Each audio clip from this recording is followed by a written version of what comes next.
Et salut, j'espère que vous allez bien. Le mois dernier, ici en Europe, a été marqué par les élections des Européens. On va dire, ici, les Européens sont allés aux urnes pour élire leurs représentants au sein de l'Union européenne.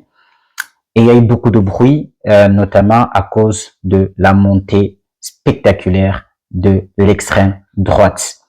Alors, qu'est-ce que cela veut dire, surtout pour nous, les sudistes?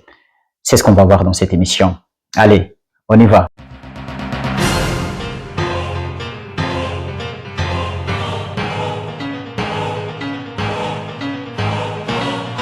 Qu'il est nécessaire d'oublier cette approche de l'Afrique comme une métropole coloniale.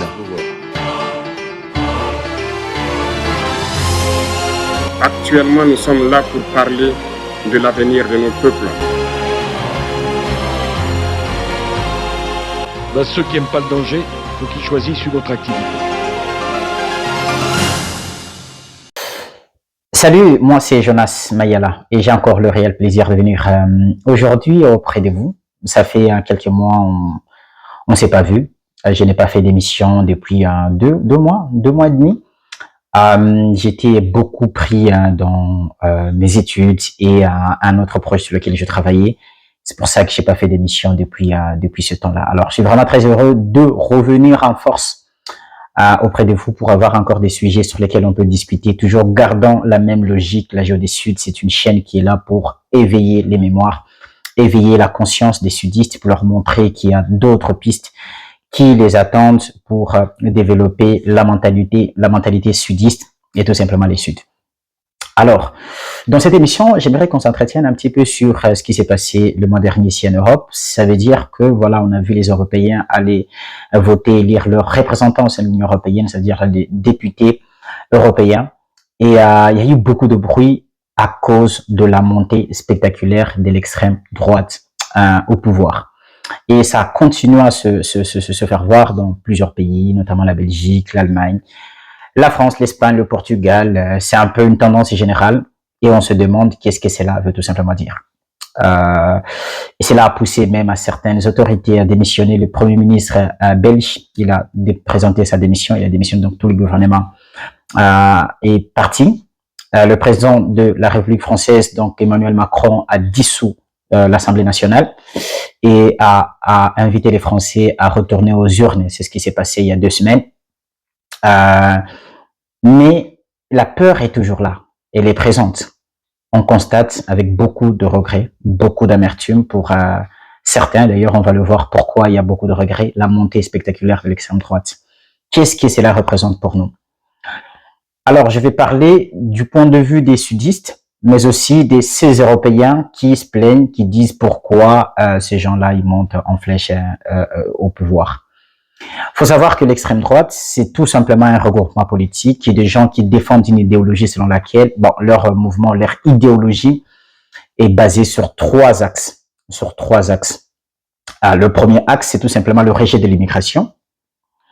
Ça va être pratiquement la raison de notre peur. Le deuxième axe, c'est un projet plutôt autoritaire. C'est vraiment des gens qui défendent le pouvoir autoritaire, et le pouvoir autoritaire, on peut le voir un petit peu dans des pays comme la Chine, comme la Russie. C'est un peu des systèmes qui s'apparentent à de l'autoritarisme. Donc voilà, avec un pouvoir vraiment centré où le peuple a une voix assez minimisée. Donc voilà, est-ce que c'est bien, est-ce que c'est pas bien? On va le voir aussi dans quelques instants. Et le troisième axe, c'est une rhétorique anti-système. Voilà. La peur des Européens qui votent contre cette loi, contre l'extrême droite, c'est tout simplement, et je vais vous dire, ce n'est pas parce qu'ils veulent l'immigration, mais eux, ce qu'ils veulent pas, c'est un système autoritaire. Ça veut dire que les Européens sont ultra habitués à leur démocratie, la liberté de l'expression, la liberté de voilà, plein de choses. C'est vraiment un monde libre. L'Occident, c'est un monde libre, même si c'est vrai que dans le monde, on n'est pas libre, mais en tout cas, en Occident, vous avez des peuples qui sont presque libres, hein, qui aiment leur liberté d'expression, qui aiment leur liberté de sortie, de revenir et tout. Pour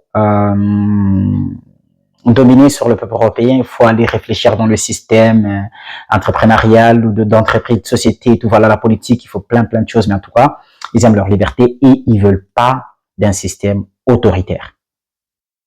Le système autoritaire veut dire on va faire tomber tout ce qui est l'égalité homme-femme, la parité, toutes ces idéologies-là, c'est pas vraiment l'extrême droite. L'expression de liberté de la presse et tous eux, ils sont pas dans ce délire-là. Ils sont vraiment pas dans ça. C'est que eux, quand ils prennent le pouvoir, c'est le faire. S'il faut y aller, il faut y aller. Donc tous ces caprices-là, ils sont pas dans ça.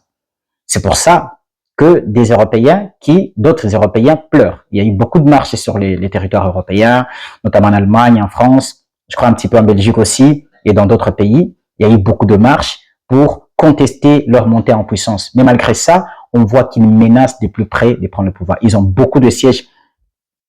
Pour la première fois, en tout cas, à l'Union européenne, au Parlement européen, ils ont beaucoup de sièges. Ils sont en train de tout rafler.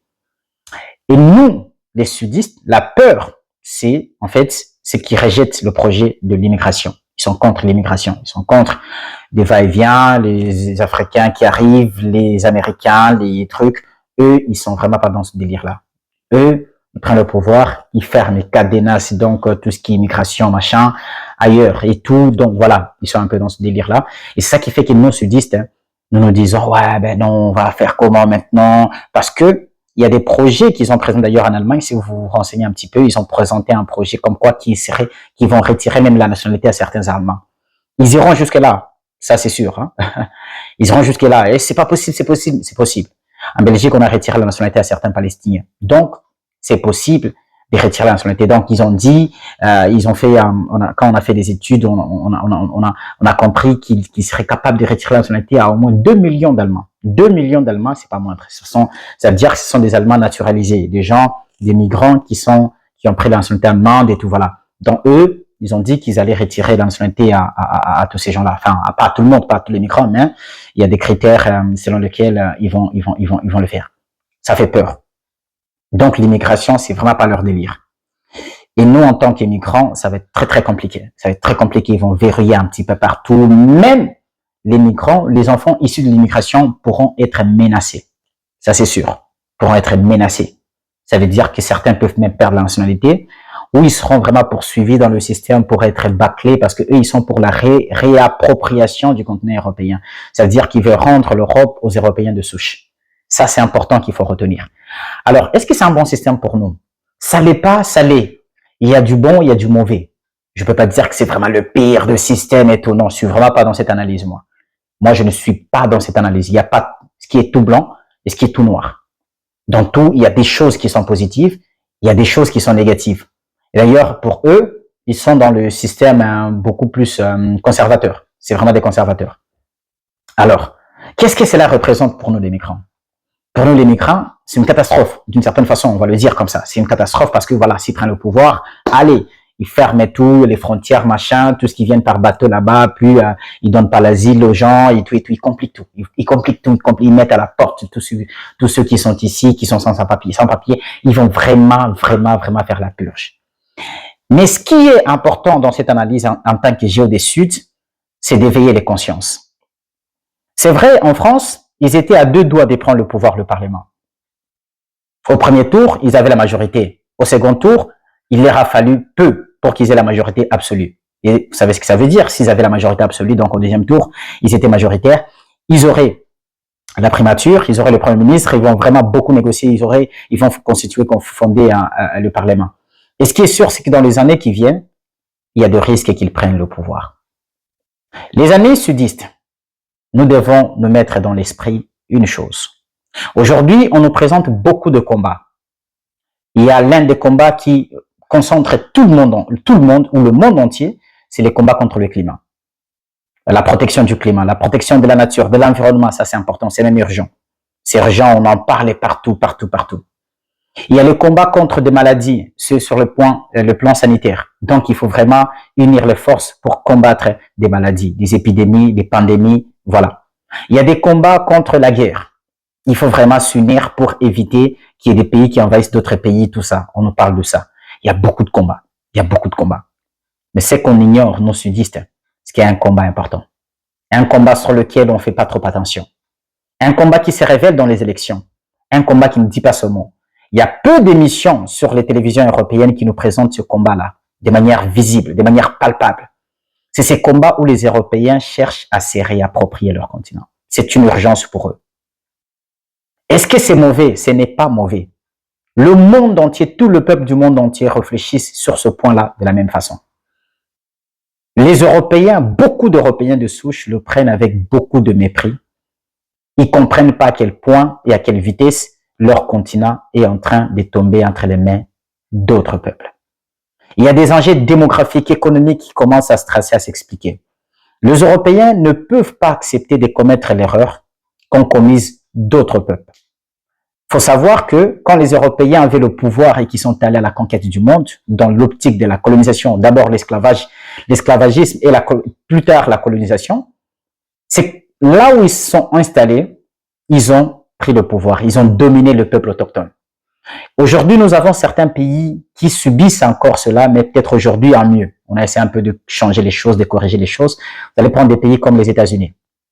Les États-Unis aujourd'hui est entre les mains de la population blanche. Les Blancs ont l'économie, ils ont la politique. Les deux axes là sur lesquels ils sont plus forts. Et l'Amérique répond à leurs exigences. Vous prenez le pays comme le Canada. Le peuple autochtone au Canada a presque disparu. C'est rarement, vous allez le trouver dans des campagnes et tout et tout. Le Canada est entre les mains des Blancs, des Européens d'origine. Quand vous prenez des pays comme l'Australie, le peuple autochtone australien a quasi disparu. Dans les médias, on n'en parle quasi jamais. C'est les Européens de souche qui ont pris le contrôle de ce pays-là. Vous allez prendre le pays comme l'Afrique du Sud, sauvé de justesse, l'économie entre les mains des Européens d'origine, mais c'est que la politique, un petit peu, on a dit qu'un Blanc ne peut pas diriger, un Européen de souche d'origine ne peut pas diriger l'Afrique du Sud. Donc, les Sud-Africains ou les Européens, ils sont conscients que si vous accueillez sur votre sol des étrangers, à un moment donné, deviennent forts, nombreux, il y a de risques qu'ils puissent renverser le pouvoir et vous dominer sur votre sol. Ils l'ont fait dans d'autres pays et ils ne peuvent pas l'accepter que cela soit fait sur leur terre. Et c'est tout à fait normal. Les Européens voient le danger, d'abord sur le plan démographique. Les Européens de souche, leur population décroît. C'est que vous devez savoir, leur population décroît. La croissance démographique européenne, elle est décroissante depuis un certain temps. Pour que la population, la croissance reste stable ou le remplacement soit assuré, le taux doit être l'indice de fécondité doit être égal à 2. À 2, ça veut dire que c'est 2 enfants par couple. Ça veut dire que cela assure le remplacement de la population après la génération, dans la génération suivante. Mais en Europe, ces taux-là, cet indice-là est moins de 2. C'est 1,30, 1,60, ce qui veut dire que la population décroît. Et la croissance européenne, elle est couverte, soutenue par l'immigration.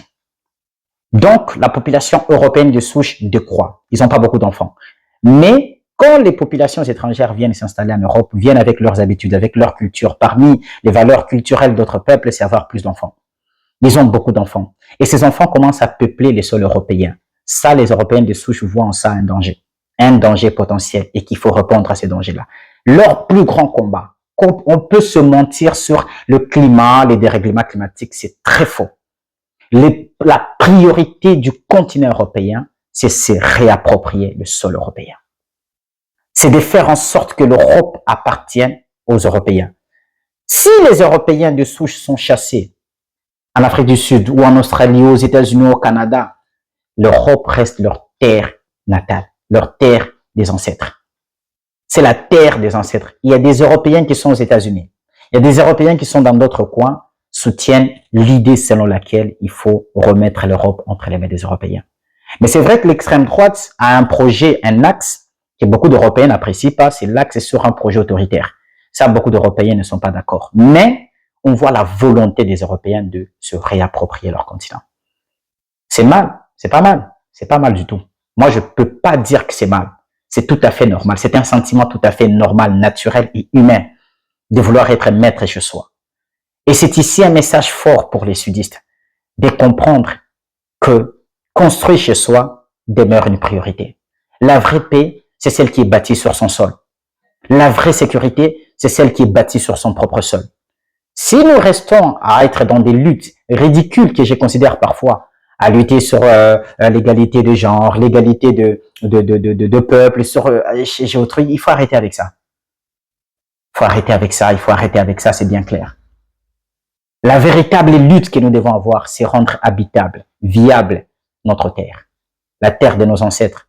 Ça veut dire que les Américains du Sud doivent rendre leur pays habitable. Les Asiatiques sont en train de le faire, les Arabes sont en train de le faire, et les Sud de l'Afrique, l'Afrique subsaharienne doit le faire. Rendre habitable l'Afrique, le Sud, devient le véritable combat pour les sudistes. Rendre habitable, c'est le combat principal des sudistes. Faire que si ça barre d'ailleurs, on a des terres qui peuvent nous accueillir. On a des nations, des pays qui peuvent nous accueillir et on y sera en sécurité. Voilà cette petite analyse et ces coups de pouce que l'extrême droite est en train de nous montrer, que nous devons prendre avec beaucoup de sérieux et en considération. Je fixe rendez-vous dans les prochaines éditions. Est-ce qu'on est contre les Européens? Non.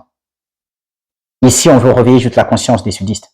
Il est temps de penser à la reconstruction des Suds.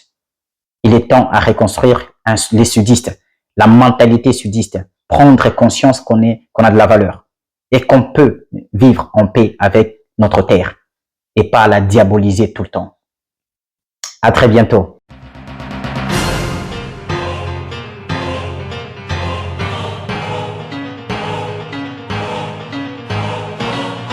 Il est nécessaire d'oublier cette approche de l'Afrique comme une métropole coloniale.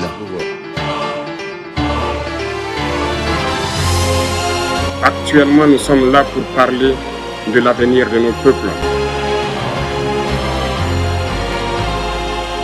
Ceux qui n'aiment pas le danger, il faut qu'ils choisissent une autre activité.